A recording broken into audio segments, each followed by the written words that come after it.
Retire Rich, welcome back sa ating channel. So sa video na to ay I will share with you guys my watch list dito sa ating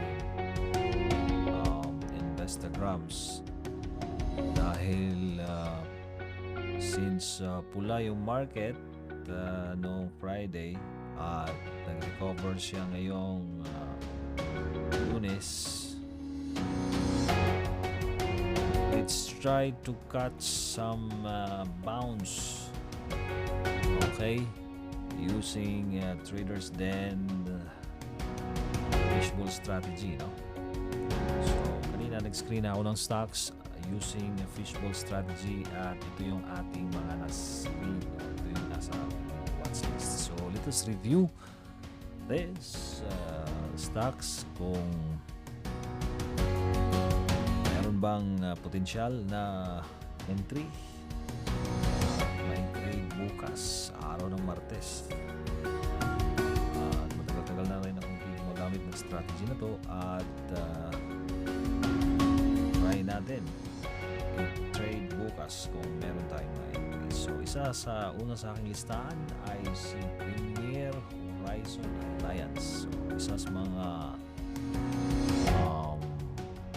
hanap natin pag gumagamit tayo ng Fishball is yung isang stock na may magandang pag-angat prior sa kanyang pagbagsak. So susuriin natin itong si PHA on a daily time frame kung meron ba siyang pag-angat. Aba, maganda nga ito guys.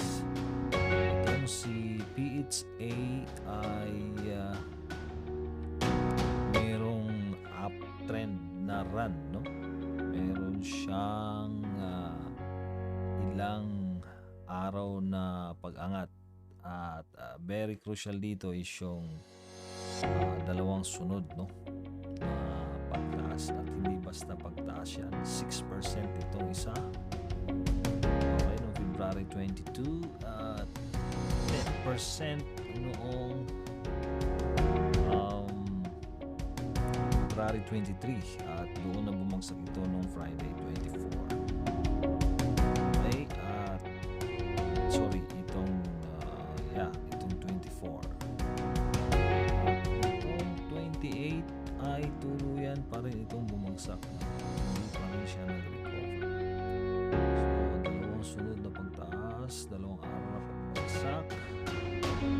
At let us see sa 30 minutes time frame kung saan yun ang time frame ng ating Fishball strategy. So as you can see, wala pang entry signal. Ay, ang entry signal natin ay kapag itong si white ay nag-cross above sa red line.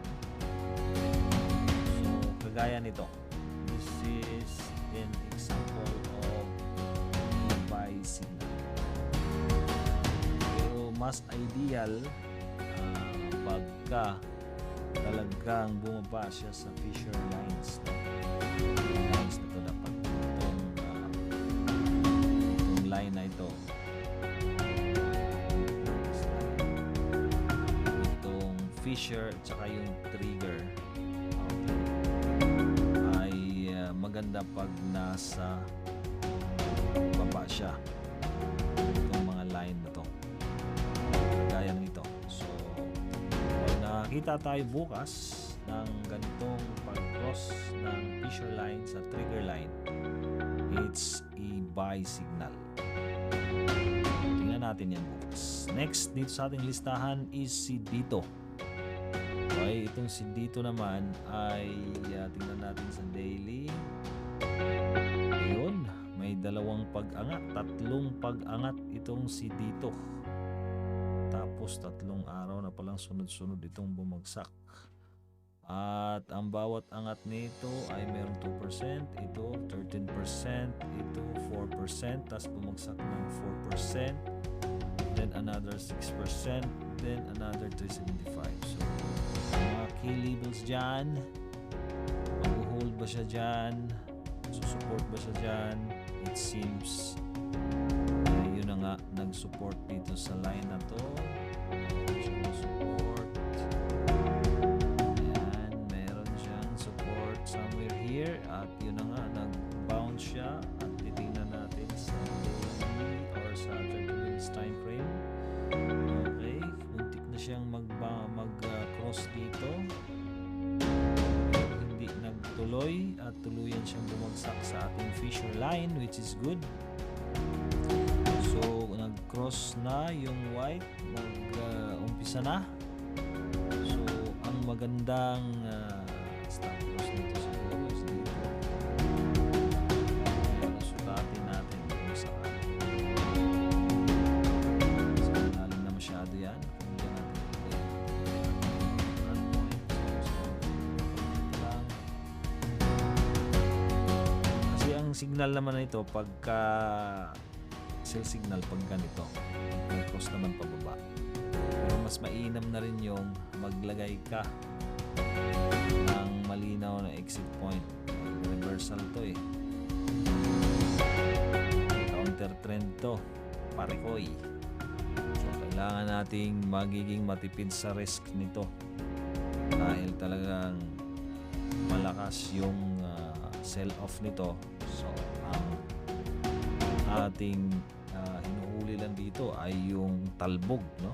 So talbog lang talaga 30 minutes time frame. Okay, so ayan, pwede sigurong magiging exit area natin yan dyan. Tapos lang tirahin yan bukas kung magpakita ng konting green line or green candle, sorry. So next is si green. Si green naman ay ayun, no, nagbigay na ito sa isa-isa ito sa aking mga na-screen, no, kanina.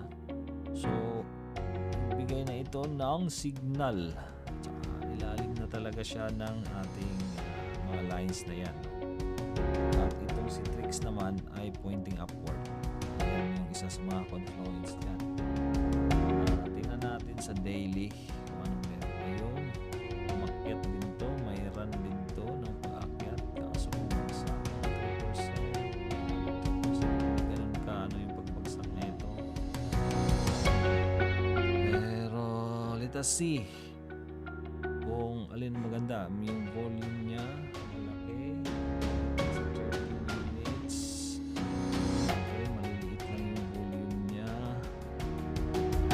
bago mag-closing. So hindi ganun ka bago yung buyers natin dito. So may signal na yan. So saan mo ilalagay yung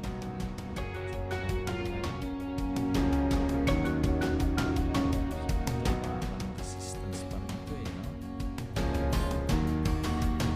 Nabasag niya yan, support niya yan dyan. So kung susukatin natin, masyadong mataas.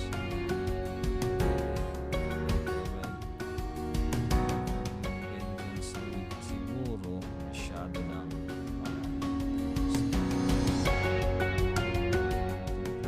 mga kanila, wala galing sa taas ito. Gusto ng tight na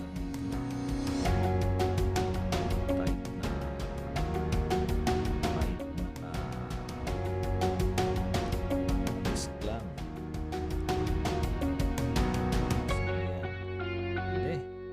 Tingnan natin bukas. So next sa ating listahan is si Mary Mart. Sali-saliwa yung kanyang tricks. Saka yung trigger line. Sorry, yung Fisher at saka trigger line. Sali-saliwa rito. Umakyat kaso bumagsak. Uli. Sabay signal here and then nagkaroon na naman ng sell signal dito.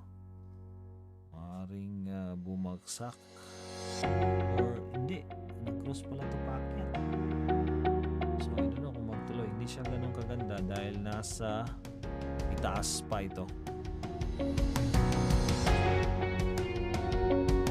Anyway, tingnan natin.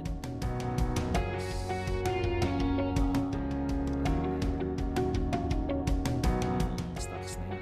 Ang stock na yan, sorry. So, sunod ay si Keeper. Si Keeper naman ay nagbigay na ng buy signal ito guys. No? Ganun din kaya to sa daily. May run. Hindi. Matinding bagsak ito. Hindi nagbagsak ito. Ilang percent? 12% guys. Binagsak. Bagsak pa ulit na another 3% dito. Run yan, nakailang araw na ito. Lakas ng gamit nitong stock na to. Kaya rin, nasa baba. Pero yung magiging exit mo rito in case hindi umayos yung trade. Tingnan natin dyan, 3%.